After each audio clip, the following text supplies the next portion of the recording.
রাশিয়ার কামচাতকা অঞ্চলে আঘাত হেনেছে ৭.৮ মাত্রার শক্তিশালী ভূমিকম্প। এরপরই জারি করা হয়েছে সুনামি সতর্কতা। এখন পর্যন্ত বড় ধরনের ক্ষয়ক্ষতি বা হতাহতের খবর পাওয়া যায়নি। যুক্তরাষ্ট্রের ভূতাত্ত্বিক জরিপ সংস্থা ইউএসজিএস জানায়, স্থানীয় সময় শুক্রবার সকাল ৬টা ৫৮ আঘাত হানে ভূমিকম্পটি। এর গভীরতা ছিল প্রায় ১০ কিলোমিটার।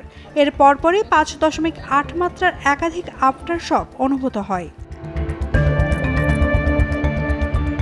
তবে রাশিয়ার জরুরি অবস্থা মন্ত্রণালয় জানিয়েছে, ভূমিকম্পের মাত্রা ছিল ৭.২।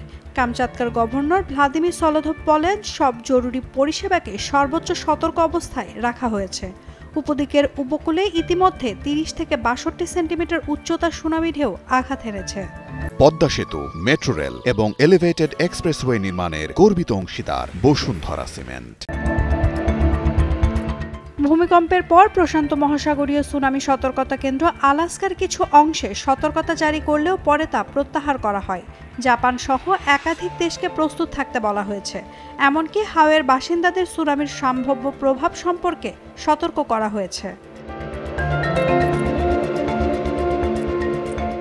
প্রায় ১,৮১,০০০ মানুষের শহর পেট্রোপাভেলস্ক কামচাতকায় অবস্থিত কুরিল কামচাতকা আর্কের ওপর। এটি বিশ্বের অন্যতম ভূমিকম্প সক্রিয় অঞ্চল। শুধু গত সপ্তাহে এই অঞ্চলে ২টি ৭ মাত্রার ভূমিকম্প হয়েছে। শক্তিশালী ভূমিকম্প ও সুনামি সতর্কতা আতঙ্ক ছড়ালেও আপাতত প্রাণহানির খবর নেই। তবে কর্তৃপক্ষ বলছে, পরিস্থিতি পর্যবেক্ষণে সব ধরনের প্রস্তুতি নেওয়া হয়েছে। Naomi Nasrin, Daily Sun.